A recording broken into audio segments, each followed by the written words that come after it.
आज हम विज्ञान कक्षा 7 ऊष्मा एवं ताप के अभ्यास प्रश्नों को हल करेंगे। पहला प्रश्न है, निम्नलिखित प्रश्नों के सही विकल्प चुनकर लिखिए। द्रव के गैस में बदलने की क्रिया को कहते हैं। तो द्रव के गैस में बदलने की क्रिया को क्या कहते हैं? वाष्पन कहते हैं या वाष्पीकरण कहते हैं। तो यहां पर यह वाला विकल्प सही हो जाएगा। द्रवों में ऊष्मा संचरण होता है। ऊष्मा संचरण की 3 विधियां हैं, चालन, संवहन और विकिरण, है ना। तो ठोसों में जो ऊष्मा का संचरण तो होता है वो चालन विधि द्वारा होता है, और द्रवों या गैसों में ऊष्मा का संचरण संवहन विधि द्वारा होता है। तो द्रव में ऊष्मा संचरण होता है संवहन द्वारा। जल का क्वथनांक होता है, और जल का क्वथनांक जो होता है वो 100 डिग्री सेल्सियस होता है। वह निश्चित ताप जिस पर कोई द्रव उबलना प्रारंभ करता है क्वथनांक कहलाता है, और जल के लिए क्वथनांक 100 डिग्री सेल्सियस होता है। ऊष्मीय ऊर्जा का मात्रक है। तो ऊष्मीय ऊर्जा का मात्रक क्या है? जूल है। सभी प्रकार की ऊर्जा का मात्रक जूल होता है। ऊष्मा का कुचालक है। वे पदार्थ जिसमें ऊष्मा का प्रवाहन सरलता से या आसानी से नहीं होता है उसे ऊष्मा का कुचालक कहते हैं। तो यहां पर लोहा, स्टील, एल्यूमिनियम ये धातु हैं, और धातु क्या? तो ऊष्मा की सुचालक होती है। तो कुचालक क्या हो जाएगा? कांच हो जाएगा। प्रश्न संख्या 2 है, निम्नलिखित कथनों में सही कथन पर सही और गलत कथन पर गलत का चिन्ह लगाइए। किसी वस्तु को गर्म करने पर उसका ताप घटता है, गलत दिया है ना, क्योंकि किसी वस्तु को जब गर्म करेंगे उसका ताप क्या बढ़ेगा, और बोल रहा घटता है, तो ये कथन क्या हो जाएगा? गलत हो जाएगा। ठोस वस्तुओं में ऊष्मा का संचरण चालन द्वारा होता है, बिल्कुल सही है। ठोस वस्तुओं में ऊष्मा का संचरण चालन विधि द्वारा होता है। वस्तु द्वारा ली गई ऊष्मा वस्तु के द्रव्यमान पर निर्भर करती है, बिल्कुल सही है ना। हम यही थोड़ा पानी गर्म करना हो तो कम ऊष्मा की जरूरत पड़ेगी, और ज्यादा पानी गर्म करना हो तो ज्यादा ऊष्मा की जरूरत पड़ेगी उसी निश्चित ताप तक गर्म करने के लिए, है ना। तो वस्तु द्वारा ली गई ऊष्मा वस्तु के द्रव्यमान पर निर्भर करती है, बिल्कुल सही है। अवस्था परिवर्तन के समय वस्तु का ताप स्थिर रहता है, यह भी बिल्कुल सही कथन है। और बहुत इंपॉर्टेंट कथन, ध्यान रखना कि जब भी पदार्थ की अवस्था बदलती है, चेंज होती है ना, द्रव से ठोस में या ठोस से द्रव से द्रव में, द्रव से गैस में या गैस से द्रव में, तो अवस्था परिवर्तन के समय ताप नहीं बदलता, ताप स्थिर रहता है। पारा ऊष्मा का कुचालक है, गलत है। पारा क्या है? धातु है, वह ऐसी धातु है जो द्रव अवस्था में पाई जाती है, और ये क्या? ऊष्मा की सुचालक है। और बोला कुचालक है, तो ये कथन क्या हो जाएगा? गलत हो जाएगा। प्रश्न संख्या 3 है, रिक्त स्थानों की पूर्ति कीजिए। ताप का एसआई मात्रक है। तो ताप का एसआई मात्रक क्या? केल्विन है। गलते हुए बर्फ का ताप होता है, गलते हुए बर्फ का जो ताप होता है वो 0 डिग्री सेल्सियस होता है। किसी ठोस के द्रव में बदलने की क्रिया कहलाती है। तो जब कोई ठोस द्रव में बदलता है तो जो बदलने की उसको बोलते गलन बोलते हैं या द्रवण बोलते हैं। और वह निश्चित ताप जिस पर कोई ठोस गर्म करने पर द्रव में बदलता है वह पदार्थ का गलनांक कहलाता है ना। और यहां पर ठोस के द्रव में बदलने के लिए क्या कहलाती क्रिया? गलन कहलाती है, द्रवण कहलाती है। विकिरण विधि द्वारा ऊष्मा स्थानांतरण में की आवश्यकता नहीं होती।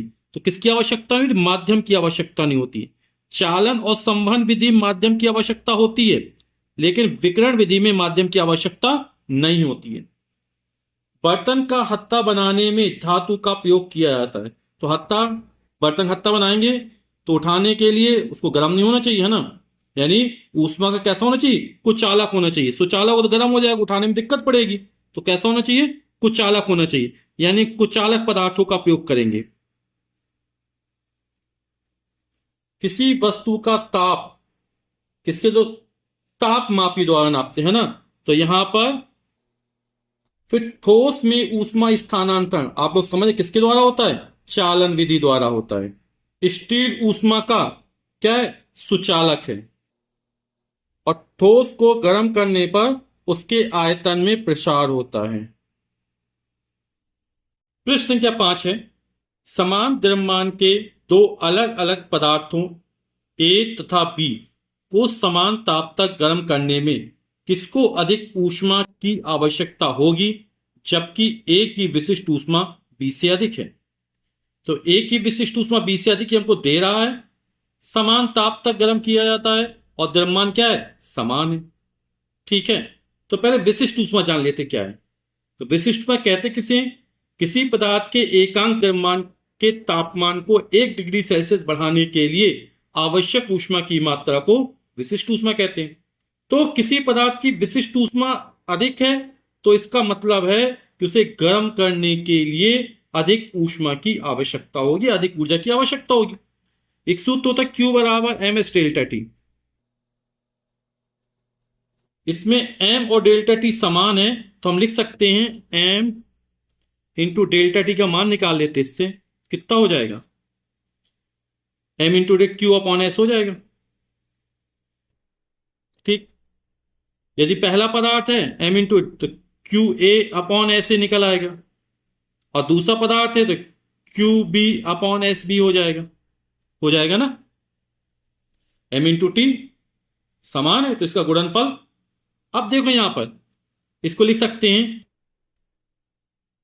Q A into S B बराबर Q B into S A. अब ऐसे का मान अधिक है, आप इसको ऐसे समझ सकते हैं। मान लो ऐसे का मान कितना 20 है, ठीक है, और यहां पे एस बी का मान कितना है 10 है। दोनों का गुणनफल कैसा बराबर है ना, बराबर। तो मान लो बराबर है, क्यू बी का मान यहां पे हमने 2 कर दिया, 20 दूनी 40, तो यहां भी 40 आना चाहिए। तो क्यू ए का मान कितना होगा 4 धाम 40, तो क्यू ए का मान अधिक होगा, है ना, 4 है, यहां क्यू बी का मान 2 है। तो क्या होगा, ए की विशिष्ट ऊष्मा अधिक है तो ए को दी गई ऊष्मा भी क्या होगी, अधिक होगी, यानी ए को अधिक ऊष्मा की आवश्यकता पड़ेगी, क्योंकि दोनों गुणनफल कैसे बराबर हो रहा। तो आप लोग समझ गए होंगे। तो उत्तर में क्या लिख देंगे, यदि किसी पदार्थ की विशिष्ट ऊष्मा अधिक है तो इसका मतलब है कि उसे गर्म करने के लिए अधिक ऊर्जा की आवश्यकता होगी। क्योंकि ए की विशिष्ट ऊष्मा बी से अधिक है, इसलिए ए को समान ताप तक गर्म करने के लिए अधिक ऊर्जा की आवश्यकता होगी।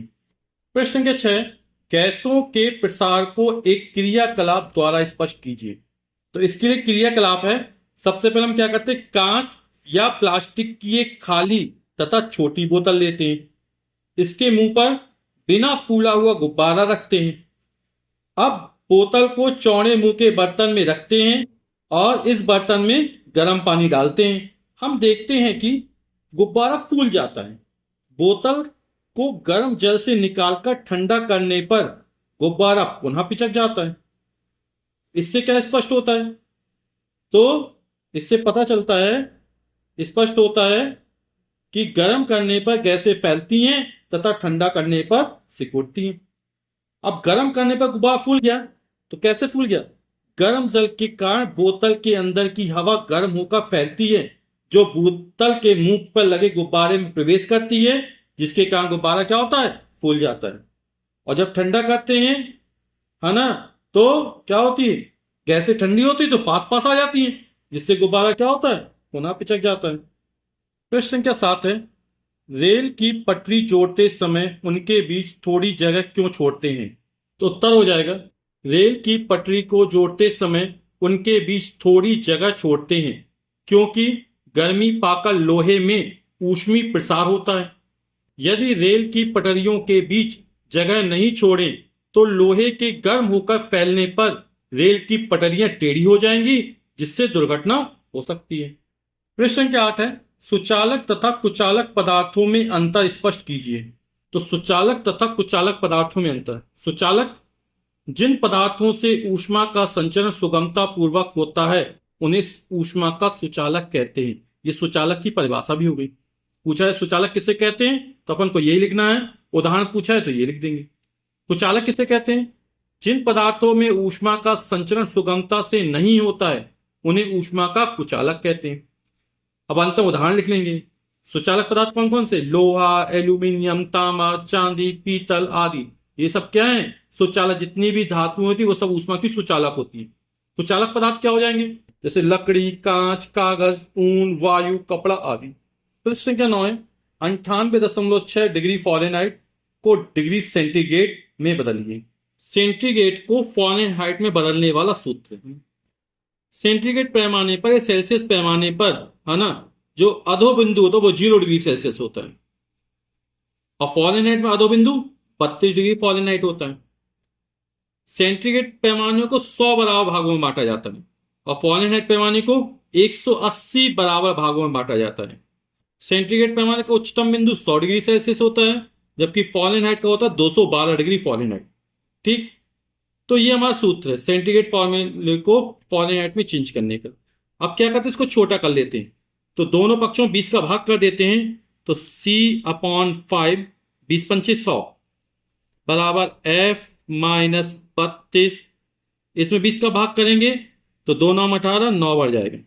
तो आप ये सूत्र ध्यान रखिएगा, C/5 that is equal to F-32/9। अब हमें क्या करना है, हमसे बोल रहा है कि 98.6 डिग्री फॉरेनहाइट को डिग्री सेंटीग्रेड में चेंज करना है, तो F का मान रख देंगे यहां पर 98.6। तो C/5 बराबर यहां पर आ जाएगा 98.6 माइनस 32/9। ठीक, तो हो जाएगा C/5। 98.6 32 जाएगा, तो 0.6 तो पहले रहेगा, 8 में से 2 जाएगा आएगा 6, और 9 में से 3 जाएगा आएगा 6, तो 66.6/9 हो जाएगा। तो हो जाएगा C/5 बराबर 9 का भाग कर देते हैं, 9 छक्का 9 सत्ते 63, 7 बढ़ जाएगा, तो इसे 64 65 66 3 बचा, 6 लिखेंगे 36 हो जाएगा, 9 चौके 36, तो हो जाएगा 7.4। ठीक, बटे से 1 आएगा, 9 एकम 9, तो C का मान क्रॉस मल्टीप्लाई कर दो, C एकम C हो जाएगा बराबर 5 चौक 20 की जीरो हंस लगी 2, 5 सत्ते 35 और 2 37, एक अंक पर दशमलव लगा दिया, यानी क्या लिख सकेंगे 98.6 डिग्री फॉरेनहाइट किसके बराबर है, 37 डिग्री सेल्सियस की। तो स्वस्थ मनुष्य के शरीर का जो तापमान होता है वो 37 डिग्री सेल्सियस होता है या 98.6 डिग्री फॉरेनहाइट होता है। प्रश्न संख्या 10 है, गलनांक की परिभाषा लिखिए। तो वह निश्चित ताप जिस पर कोई ठोस गर्म करने पर द्रव में बदलता है उस पदार्थ का गलनांक कहलाता है, और बर्फ का गलनांक 0 डिग्री सेंटीग्रेड होता है। अगला प्रश्न है, क्वथनांक की परिभाषा लिखिए। उत्तर हो जाएगा क्वथनांक वह निश्चित ताप जिस पर कोई द्रव उबलता है और गैसीय अवस्था में बदलता है वह दिए गए द्रव का क्वथनांक कहलाता है। पानी या जल का क्वथनांक 100 डिग्री सेल्सियस होता है। अगला प्रश्न है, 5 कैलोरी कितने जूल के बराबर होता है। तो आप लोग जानते हैं 1 कैलोरी बराबर होता है 4.18 जूल, तो 5 कैलोरी बराबर कितना हो जाएगा, तो इसमें 5 का गुणा कर देंगे तो हो जाए 4.18 गुणे 5, तो ये हो जाएगा 5 अट्ठे 40 की जीरो हंस लगी 4, 5 5 4 9, 5 20, 2 अंक बाद दशमलव लगा देंगे 20.9 जूल। कैलोरी किस में बदल गया, जूल में, तो ये हमारा आंसर हो जाएगा। प्रश्न संख्या 13 है, समान पदार्थ के 2 टुकड़ों का द्रव्यमान क्रमशः 2 किलोग्राम तथा 4 किलोग्राम है। समान ऊष्मा देने पर किसका ताप अधिक बढ़ेगा। तो समान पदार्थ है यानी विशिष्ट ऊष्मा कैसी समान है, सूत्र होता है Q बराबर MS डेल्टा T। तो S समान है ना, समान पदार्थ है तो विशिष्ट ऊष्मा समान होगी।